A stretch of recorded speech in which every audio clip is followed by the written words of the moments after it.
bienvenue dans Jump, le podcast de ceux qui, comme moi, veulent faire le grand saut dans l'entrepreneuriat. Moi, c'est Sarah Pouchet, jeune trentenaire partie voyager à la rencontre d'entrepreneurs et à la recherche d'une idée business. Cette semaine, je reçois pour la première fois dans Jump un investisseur dans un fonds de capital risque, ou Venture Capital en anglais, VC pour les intimes. Augustin Sayer est un ancien entrepreneur passé de l'autre côté de la barrière chez New Fund Capital à Paris. Il nous explique comment fonctionne un fonds de VC, notamment comment il sélectionne les projets et quelles sont les étapes d'une levée de fonds. On parle des secteurs à la mode, de ses derniers investissements, mais aussi des techniques qu'il conseille aux entrepreneurs pour choisir et approcher un fonds. J'espère que comme moi, vous apprendrez plein de choses dans cet épisode. Et si ça vous plaît, n'hésitez pas à le dire autour de vous et sur iTunes. Bonne écoute!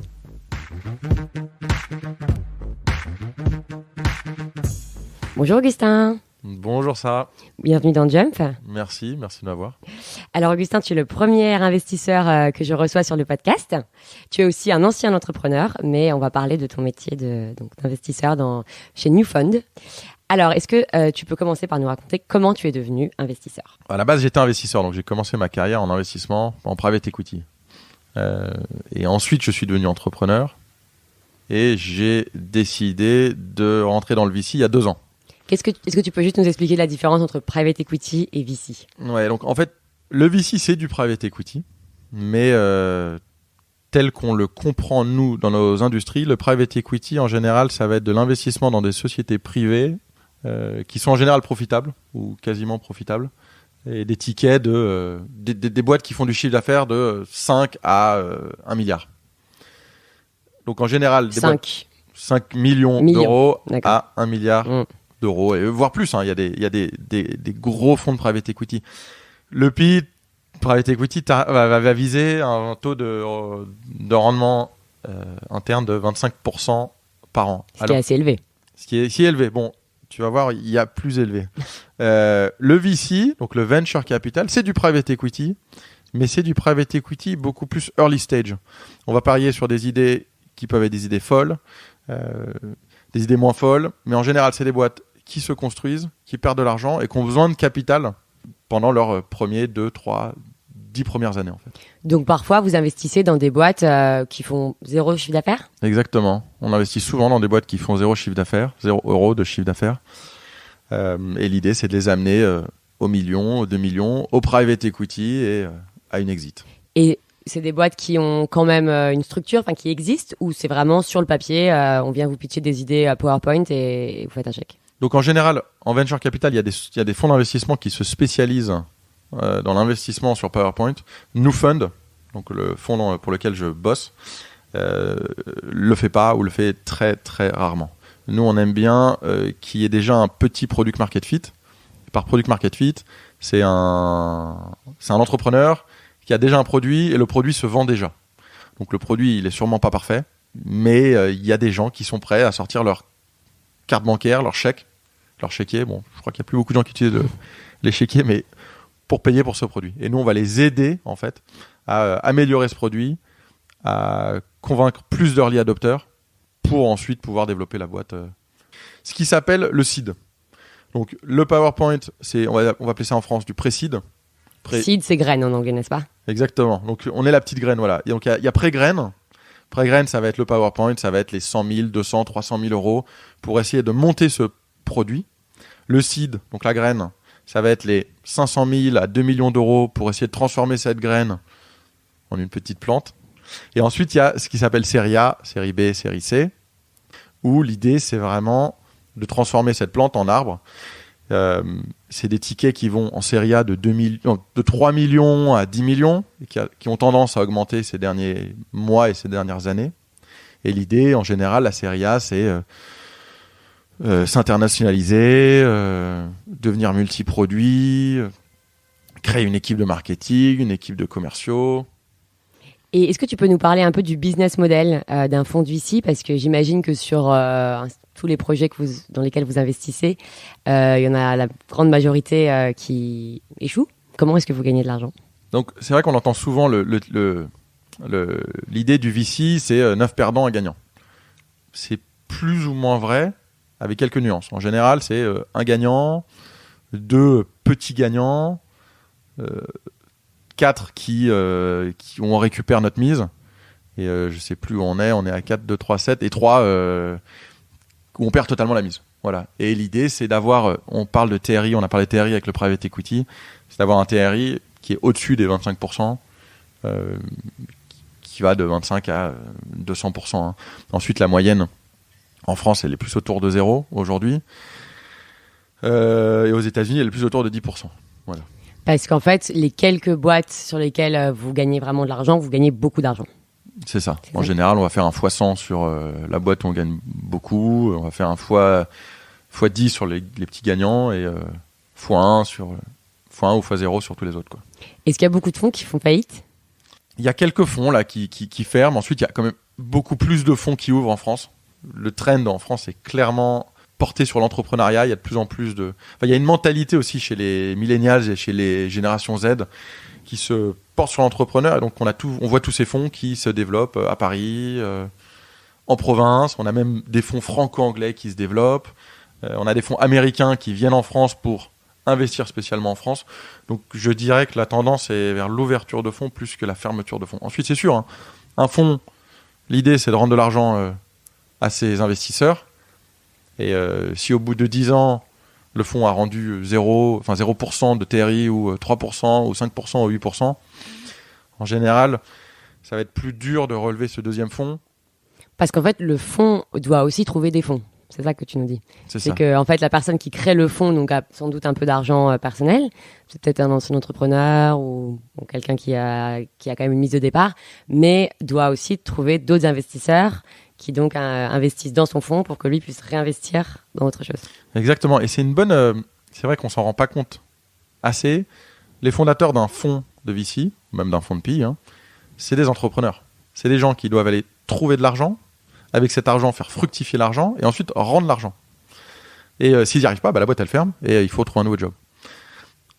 Dans le cas de NewFund, nous aujourd'hui on a un fonds de 250 millions d'euros et 90% des investisseurs, ce sont des anciens entrepreneurs qui ont réussi avec leur société, qui ont fait une belle exit et qui désirent réinvestir dans l'écosystème VC français et américain, puisqu'on est un fonds franco-américain.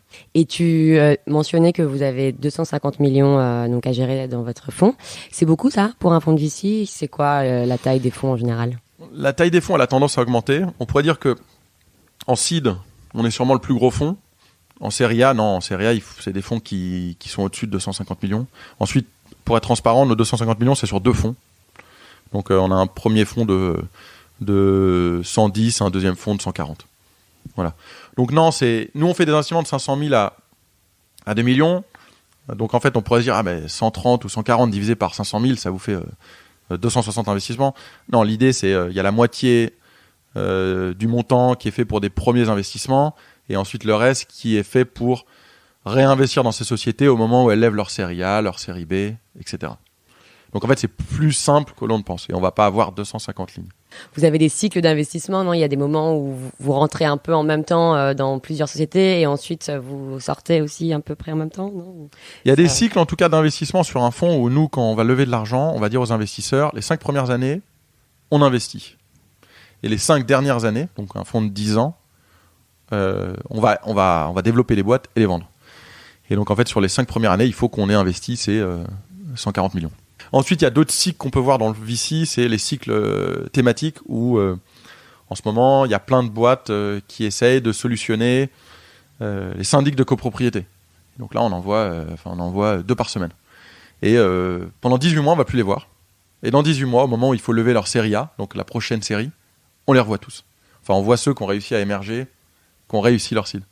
Donc ça, c'est les cycles qu'on voit en fait en VC. Et toi, tu as le droit d'investir à titre personnel ? Nous, on a le droit d'investir. C'est recommandé même. Enfin, d'investir dans le fonds et dans les investissements qu'on fait. Donc ça, c'est une question qui peut encore être un peu controversiale dans certains fonds. L'idée chez NewFund, c'est de dire, voilà, tu es directeur d'investissement, tu apportes des investissements.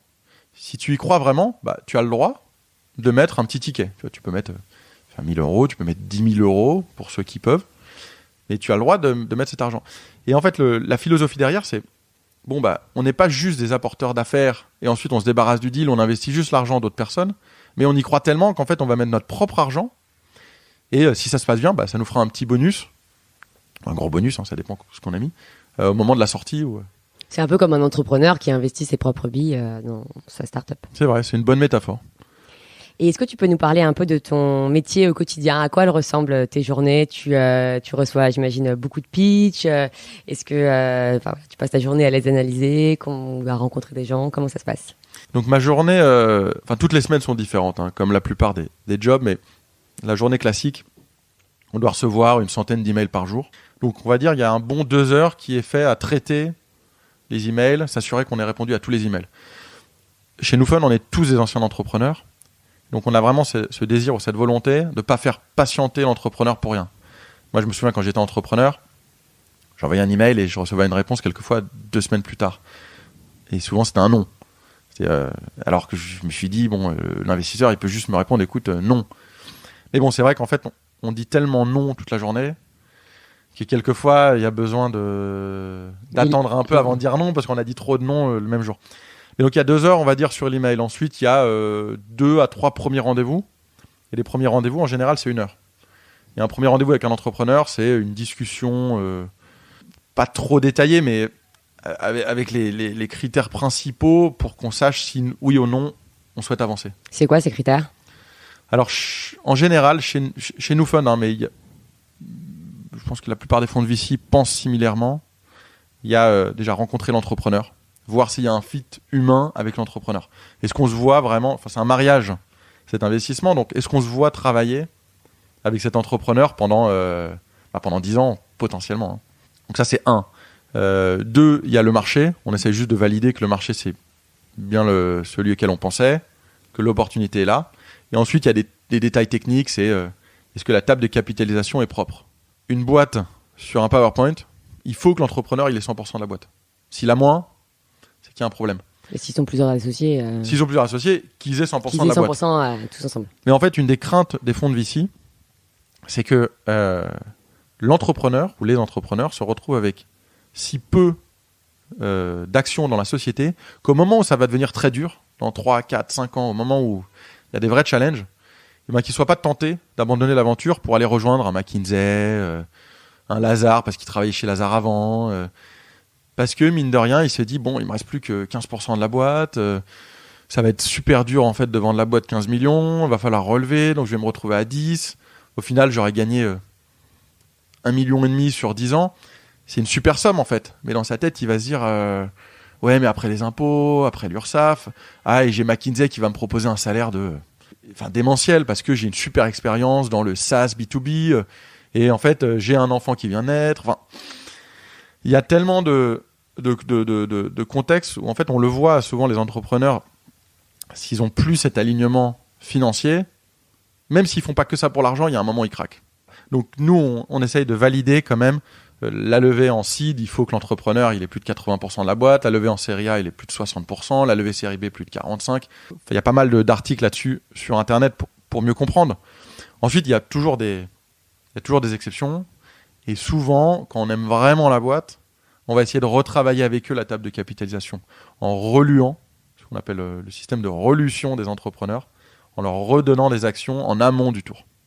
Voilà. Donc c'est pas des idées fixes et bêtes, parce que sinon on mettrait à la poubelle des Jeff Bezos tous les jours. Mais c'est une première idée pour comprendre est-ce que l'entrepreneur a ses critères et s'il les a pas, est-ce qu'on peut l'aider? Et si on peut pas l'aider, c'est un non. Donc il y a la table de capi, il y a le chiffre d'affaires en général. Les fonds de série A en France, ils aiment regarder des boîtes qui font au moins 100 000 de chiffre d'affaires mensuel. En dessous, en général, il leur dit de revenir quand ils ont 100 000. Et les boîtes de seed, c'est plus de 1 000 euros à 80 000 euros de chiffre d'affaires mensuel. Et les boîtes de série B, ça va être du 300 400 000 euros de chiffre d'affaires mensuel. Donc ça, tu vois 3 premiers rendez-vous par jour à peu près 3 premiers rendez-vous par jour. Et si on revient à la journée. Ensuite, et en fait, ça 3 rendez-vous, ça fait 3 heures. Traiter une centaine d'emails, ça fait 2 heures. On est déjà à 5 heures. Et ensuite, le reste, ça va être souvent des déplacements dans les bureaux d'entrepreneurs. Notre deuxième rendez-vous, c'est dans les bureaux des entrepreneurs et en général, c'est 2 heures. Donc, souvent, je passe 3 heures de ma journée à juste aller faire un deuxième rendez-vous. Un deuxième rendez-vous, c'est-à-dire qu'une première fois, l'entrepreneur est venu, vous a présenté le projet, et ensuite, vous, avant de décider ou pas d'investir, vous allez dans les bureaux et vous rencontrez les équipes, c'est ça ? Exact. D'accord. En général, on va pas rencontrer toutes les équipes parce qu'on essaye de pas trop non plus déranger l'élan entrepreneurial et l'esprit entrepreneurial, mais on va aller rencontrer le management clé de la boîte. On va faire un petit tour des bureaux, on va dire bonjour rapidement. Un petit audit. Un petit audit, ensuite on va se concentrer sur 2 à 3 points sur lesquels on n'a pas pu se concentrer au premier rendez-vous, parce que sinon on aurait pris trop de temps. Donc en général, ça va être la techno, aller parler avec le CTO, le Chief Technology Officer, qui est en général le responsable de la techno dans la boîte, aller regarder un peu le code, aller comprendre un peu le code. On va aller parler, si c'est une boîte qui fait du B2B, SaaS, on va aller parler à l'équipe commerciale, comprendre le processus de vente. Est-ce qu'il y a des chasseurs, est-ce qu'il y a des leveurs, enfin tous les termes qui sont utilisés aujourd'hui pour comprendre un peu le commercial. On va creuser 2-3 points et si on est satisfait, on bouge vers un 3e rendez-vous qui s'appelle un Partners Meeting, où les entrepreneurs reviennent pour rencontrer un Partners du fonds avec le directeur d'investissement qui porte le dossier depuis le début. Et l'idée, c'est d'avoir un deuxième regard. Voilà, on ne cherche pas forcément le consensus. Hein. Je sais qu'il y a certains fonds qui cherchent un consensus d'investissement.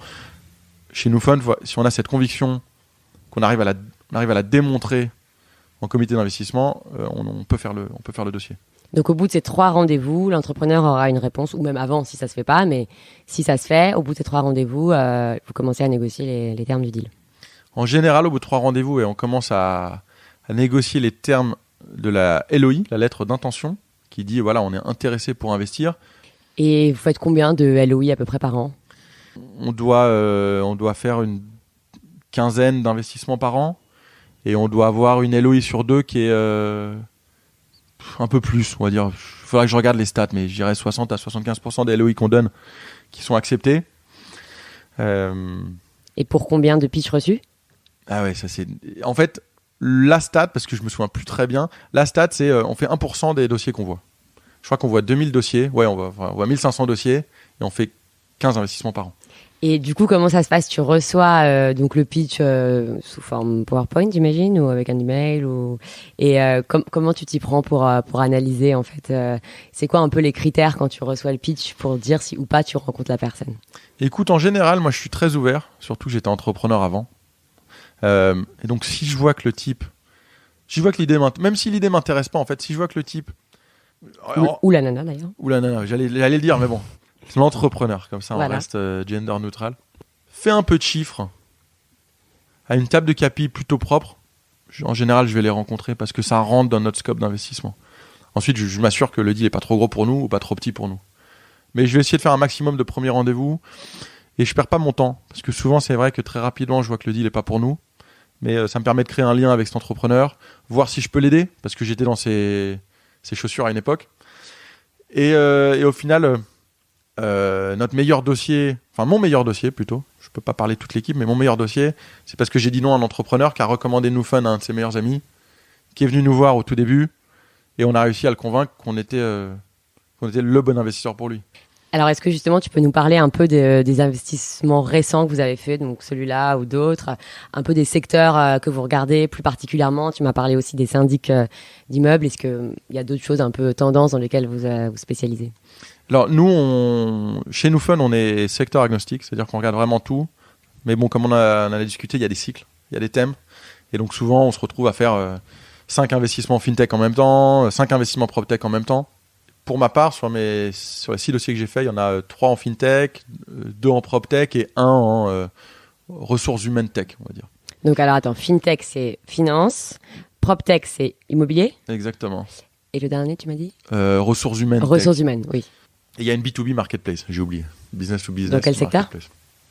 Dans les produits électroniques. Et en fait, dans les deux secteurs que je trouve intéressants en ce moment, c'est PropTech et FinTech. La FinTech à la fois parce que on voit clairement que les banques ont délaissé un peu le côté B2C de leur business. Donc il y a une vraie opportunité de marché d'aller convaincre, d'aller prendre leur place et d'aller disrupter ce modèle. On peut le voir, hein, il y a de moins en moins. Il y a 10 ans, on voyait les banques s'ouvrir à tous les coins de rue de Paris. Aujourd'hui, je sais pas, elles ferment en fait. Les banques s'en vont. Donc, il faut récupérer ce business. Et sinon, dans la PropTech, ce qui est intéressant, c'est qu'on a beaucoup de vieilles industries assez poussiéreuses qui datent de réglementation des années 70-80 et qui, avec la loi Allure, ont créé une espèce de vague d'entrepreneurs qui essayent de disrupter le monde des syndics, le monde des agents immobiliers sur l'achat et sur la location, tous ces métiers-là. Et donc nous, par exemple, un de nos investissements qui en dit beaucoup, c'est un investissement dans une boîte qui s'appelle Homeland. C'est un syndic de copro augmenté. Donc en fait, c'est un syndic de copro. C'est pas du tout 100% digital avec pas d'humain derrière. C'est un vrai syndic de copro, sauf que tous les processus d'opération sont digitalisés. Il n'y a plus de papier. Ça leur permet d'être beaucoup plus efficaces, d'offrir un service de meilleure qualité et d'être moins cher. Et donc aujourd'hui, ils ont commencé il y a 2 ans, ils ont 160 immeubles, ils ont plus de 3000 appartements et ils sont complètement sous l'eau au niveau commercial, tellement ils ont de demandes entrantes. La stat, elle est assez dingue. En moyenne, dans les 160 immeubles dans lesquels ils sont rentrés, où avant il y avait des gros syndics de copro qui fonctionnaient à l'ancienne avec du papier, avec une comptable, une secrétaire, un manager qui ne répondait jamais. En moyenne, ils ont réussi à baisser les charges de copro de 40%. Et tu dirais que ça, c'est une de tes plus belles réussites en tant qu'investisseur ? Ça dépend ce que tu dis réussite. Il peut y avoir réussite financière. En général, c'est ce qu'on entend par réussite, mais si tu as une autre définition... On va dire que la plus belle réussite chez nous, c'est une réussite financière non réalisée. C'est-à-dire, on a une société... Enfin, chez nous, c'est chez moi. Hein. Chez nous, on a des bien plus belles réussites. Mais ma plus belle réussite, en tout cas, depuis que je suis chez NewFund, c'est une fintech qui est d'ailleurs focus sur l'Afrique, mais qui est basée à Paris, qui a fait x60 sur son chiffre d'affaires entre le moment où on a investi et aujourd'hui, et qui lève un tour de série A beaucoup plus grand que ce qu'on pourrait porter nous-mêmes tout seul. Donc ça, je pourrais dire que c'est ma plus belle réussite, en tout cas dans les 2 ans. Dans les autres boîtes que j'ai dans le portefeuille, je suis sûr qu'il y en aura certaines qui y arriveront. Ensuite, c'est surtout des réussites humaines avec des belles expériences, aider ces entrepreneurs au jour le jour. C'est vrai que dans ta question où tu m'as dit qu'est-ce que je fais tous les jours, il y a une grosse partie de mon job, c'est d'aller voir les boîtes dans lesquelles on a investi et les aider sur leur stratégie, leur marketing, leur communication, leur vente, comprendre qu'est-ce qui se passe, qu'est-ce qui va pas. Ouais, du conseil en fait. Bon, non facturé, hein, mais oui. du conseil parce qu'on a envie qu'ils réussissent, on a envie de les aider. Et on voit tellement d'exemples d'erreurs de boîtes qu'on leur dit écoute, je sais que toi, tu es à fond, tête dans le guidon dans cette boîte, mais je peux te dire ce qu'il est en train de se passer. Et en interne, chez NewFund, il y a beaucoup de fonds à Paris qui essayent de répliquer ce modèle à l'américaine. En tout cas, nous, je pense qu'on a pris un lead. On a des operating partners en interne. On a quelqu'un qui s'appelle Frédéric Krebs, qui était l'ancien patron d'Allociné, qui se dédie à nos sociétés en portefeuille pour tout ce qui est accompagnement. Des opérations. Opérations marketing plutôt. On a quelqu'un qui s'occupe de tout ce qui est ressources humaines. Donc on a énormément de demandes de nos boîtes. J'arrive pas à trouver ce dev. J'ai besoin d'un commercial pour l'Allemagne, mais qui parle anglais. Et donc on a quelqu'un qui fait ça, à temps partiel, parce qu'il s'occupe aussi de NewFund. Hein. Et on a un autre partenaire qui s'occupe de tout ce qui est légal, comptable et financier. Et enfin, on a un partenaire qui aide les boîtes sur l'exit. Donc en tout, on est 4. C'est pas des directeurs d'investissement, c'est des gens qui travaillent à temps plein pour les sociétés de notre portefeuille. Enfin, temps partiel à temps plein pour les sociétés de notre portefeuille. Vous êtes des vrais partenaires en fait pour ces startups. On essaye de devenir des partenaires et pouvoir en fait accélérer cette croissance. Avant, c'était facile de dire j'investis, tu te débrouilles et on se revoit dans 18 mois, même si on l'a pas forcément. Enfin, ça n'a jamais été la thèse d'investissement de NewFund. Hein. On a toujours aimé cet accompagnement, surtout en seed. Enfin, celui qui a dit ça en seed, il n'existe plus aujourd'hui puisque les boîtes sont mortes. Mais en série A, c'est plus facile à dire parce qu'en série A, les boîtes deviennent de plus en plus autonomes. Aujourd'hui, les deals sont devenus tellement compétitifs. Il y a tellement de fonds à Paris. Pour gagner les beaux deals, il faut pouvoir offrir ce service. Donc, on n'est pas que des fonds d'investissement, on est des accompagnateurs. Et comment tu vis le fait d'être passé de l'autre côté de la barrière, puisque tu étais donc dans l'entrepreneuriat au Mexique, et ensuite tu t'es lancé donc dans ce fonds de VC? Écoute, j'adore. Enfin, moi, j'ai un métier où je me réveille le lundi matin et j'ai hâte d'être au boulot. Ça fait un peu cliché, mais en fait, c'est génial parce que je pense, et c'est d'ailleurs Jean de Kima qui me l'avait dit dans ma première semaine chez NewFund, on a le meilleur job au monde. Tous les jours, on rencontre des gens qui veulent changer le monde, qui veulent apporter qui ont une solution quelquefois folle pour apporter une solution à un problème. Et en fait, c'est fascinant de voir ces personnes-là arriver avec ce problème, les écouter, les accompagner et les voir changer le monde. Donc j'adore. Ensuite, c'est vrai qu'en étant ancien entrepreneur, on voit des belles boîtes et on se dit, mais en fait, ça pourrait être moi. Mais non, ça pourrait pas être moi. Le métier d'entrepreneur, c'est un métier qui est risqué. Et aujourd'hui, j'ai choisi un métier un peu moins risqué.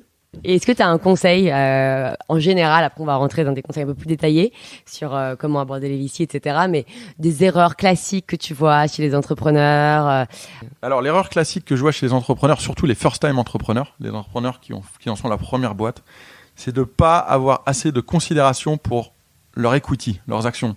Donc très souvent, et j'étais le premier fautif, heureusement que j'étais avec un associé qui en était à sa 3e société pour m'aider là-dessus, mais j'étais le type d'entrepreneur qui disait « Ah bah tiens, j'ai besoin de quelqu'un pour faire le logo, pour faire le site web. » Je dis n'importe quoi. Hein. Ah ben, je trouve un designer et je lui dis « Ah bah ça, tu veux pas me faire mon logo et je te file 1% de ma boîte. Ah, tu veux pas faire mon site web et je te file 2%. Ah, il y a un incubateur qui me file 10 000 euros et en échange, il prend 10% de ma boîte. Ah mais génial, c'est 10 000 euros. » Et en fait, on se rend pas compte, on en a parlé un petit peu avant, mais de l'importance qu'a l'equity pour les fonds de VC. Donc plus vous donnez cette equity en amont, plus il sera dur de lever des vrais chèques plus tard avec des fonds de venture capital. Et comment tu conseillerais aux entrepreneurs de choisir quel fonds de VC aller voir, à quel moment aller les voir, comment rentrer en contact avec eux. Enfin voilà, toi, de ce côté-là de la barrière, qu'est-ce que tu valorises? Donc, on en a un peu parlé, mais il y a plein de fonds de VC pour plein de différents stages, de stades d'étapes de développement de la société. Donc, il y a les fonds de pre-seed, il y a les fonds de seed, il y a les fonds de série A, il y a les fonds de série B. Donc, déjà, pour optimiser votre temps, allez trouver sur Internet des feuilles Excel qui séparent ces fonds en pré-seed, seed, série A, série B, etc. Ensuite, sachez vous mettre dans la bonne case. Est-ce que vous êtes en pré-revenu, vous êtes pré-seed? Est-ce que vous êtes entre 1 000 euros et 80 000 euros de chiffre d'affaires mensuel? En général, vous êtes seed. Est-ce que vous êtes au-dessus de 100 000? Vous êtes série A. Et sur la liste, ce qu'il faut faire, le conseil que j'ai, qui est un conseil pratique, mais vous avez votre liste de 40 fonds de VC, vous avez certainement une préférence pour certains ou pour d'autres en fonction de ce que vous avez entendu sur ces fonds-là. Allez voir les fonds que vous aimez pas forcément au début pour avoir les questions, pour vous entraîner sur votre speech. Et donc comme ça, vers la fin de votre roadshow, vous allez voir les fonds que vous aimez bien et vous serez bien rodé. Et en termes de prise de contact, toi, tu reçois des emails de parfaits inconnus comme ça, ou est-ce que tu recommandes de prendre contact sur LinkedIn ou qu'est-ce qui fonctionne le mieux? Donc c'est marrant, il y a deux religions là-dessus. Il y a la religion qui dit il faut une recommandation, et il y a la religion qui dit on s'en fout de la recommandation, envoie l'email. Moi, je suis plus de la religion qui dit écoute, je me fous de qui te recommande. Ensuite, je me fous de qui te recommande. Si tu m'écris un email et qu'en fait dans l'email il est plutôt court, concis, et que t'as bien visé NewFund, c'est-à-dire t'as compris qui on était, je te reçois. Il n'y a pas de raison que je te reçoive pas. Donc c'est quoi les cases? Tu dis un mail concis qui vous dit voilà, j'ai vu que vous avez investi dans tel projet, j'aime bien votre philosophie, et ensuite qui te met en pièce jointe un pitch. Ouais, où on voit qu'en fait c'est pas un copier-coller, qui est un peu de personnalisation, qui comprend que NewFund, notre vrai créneau c'est le seed, même si on fait du série A. Et donc, il fait 20 000 euros d'MRR, donc de chiffre d'affaires mensuel. Sa table de capi, elle est plutôt propre. Le pain point, donc le problème, il est clair. Il y a une solution, il a trouvé la solution. Ça, pour moi, c'est un email concis. J'ai pas besoin de 6 paragraphes. J'ai besoin d'un email le plus court possible. Nous, comme je t'ai dit, on reçoit tellement d'emails qu'en fait, on essaye de lire entre les lignes, choper les bons détails. Et si les détails sont là... Et pas de deck, pas de présentation. Ah si, excuse-moi. Ouais, en général, un deck. Un deck avec pain point, solution, taille de marché. Un deck de 15 à 20 pages. Les decks au-dessus de 20 pages, on abandonne. D'accord, quand même 15-20 pages. 15-20 pages. Ouais, non, mais t'as raison. En fait, ça peut être 10 à 20 pages. En général, 20 c'est trop, 10 c'est peut-être pas assez, mais même en fait, l'idée c'est que si dans les bullet points, dans le texte de l'email, il y a les infos, écoute, je fais du chiffre, ma table de capi, j'ai 90% de la boîte, et je résous ce pain point. Le deck, j'en ai pas forcément besoin en fait. Très bien. Et alors pour terminer cette interview, est-ce que tu peux nous parler d'un livre qui t'a particulièrement inspiré, soit sur ta présente carrière d'entrepreneur, soit sur celle d'investisseur? Donc moi j'ai commencé ma carrière en fusion-acquisition Et en 2008, en juillet 2008, donc 2 mois avant Lehman et quelques mois après Bear Stearns. Et un bouquin qui m'a fasciné, je crois que c'était en 2009 quand il est sorti, c'était le bouquin d'Andrew Ross Sorkin, qui était le chef de la section M&A du New York Times, qui est assez connu, qui est sur CNBC, je crois, qui s'appelle Too Big to Fail, où en fait, en 300 ou 400 pages, il parle de la faillite de Lehman et la faillite d'AIG, le groupe d'assurance. Ce bouquin est fascinant de comprendre comment ces 2 faillites se sont passées, les forces macroéconomiques derrière, les forces politiques, à la fois extérieures et intérieures. Enfin, c'est un bouquin que j'ai dévoré. Donc, je le recommande. Il est assez connu comme bouquin, donc ça ne m'étonnerait pas qu'il y en ait quelques-uns de vous qui l'aient lu. On n'a pas eu encore. Too Big to Fail. Je mettrai sur les notes du podcast. C'est pas le bouquin classique VC, The Hard Things About Hard Things, mais bon. Celui-là, on l'a déjà eu une petite dizaine de fois, donc je pense que c'est bien qu'on en ait un nouveau. Est-ce que tu as une idée de boîte pour moi ? Écoute, j'ai une idée qui me trotte la tête. Enfin, pas pour moi, hein, mais pour toi, donc. Enfin, ce que j'ai remarqué, donc je suis arrivé en France il y a 18 mois. En fait, c'est la première fois de ma vie où je suis payé tous les mois. Toute ma vie, moi, j'ai été habitué à être payé toutes les 2 semaines. Donc, c'est vrai que la mentalité de consommation est complètement différente. Le premier chèque, c'est le chèque du loyer, et un peu plus. Et le deuxième chèque, c'est le chèque où tu te fais plaisir. Enfin, je simplifie très rapidement. En France, il n'y a qu'un chèque. C'est le chèque à la fin du mois, c'est le loyer et la vie. Et je trouverais ça intéressant de pouvoir offrir aux gens un outil financier qui n'est pas du crédit à la consommation, parce que je ne veux pas être avoir un produit qui proie sur les gens. Avec un très fort taux d'intérêt. Exactement. Mais un produit qui propose de la liquidité au travail qui a été accompli par des gens de toute profession, où en fait, toi, tu irais voir, c'est un exemple, hein, un Carrefour. Tu dis à Carrefour, je vais vous offrir cette liquidité. Je vais vous demander de me facturer... je vais vous facturer X euros par mois par employé. Et ensuite, tu offres ce service à tous les employés de chez Carrefour, qui soient à la fois... tout, du corpo, au magasin, au livreur. Et Carrefour te paye un fee par mois. Par employé. Par mois, par employé, exactement. Et toi, tu peux facturer un tout petit taux qui est non usurier à l'employé. Voilà, et comme ça, l'employé, au bout de 2 semaines, je sais pas, il a sa voiture il a un pneu qui a pété, il a plus d'argent, il dit écoute, utilise tes 2 premières semaines de travail pour payer. À toi de voir si la régulation le permet. Et enfin, et on enchaînera là-dessus, quelle est ta chanson préférée ? Écoute, c'est bientôt les vacances, donc moi je vais dire Do You Saint-Tropez. Super. Et on enchaîne là-dessus. Merci beaucoup, Augustin. Merci, Sarah. À la semaine prochaine, les auditeurs.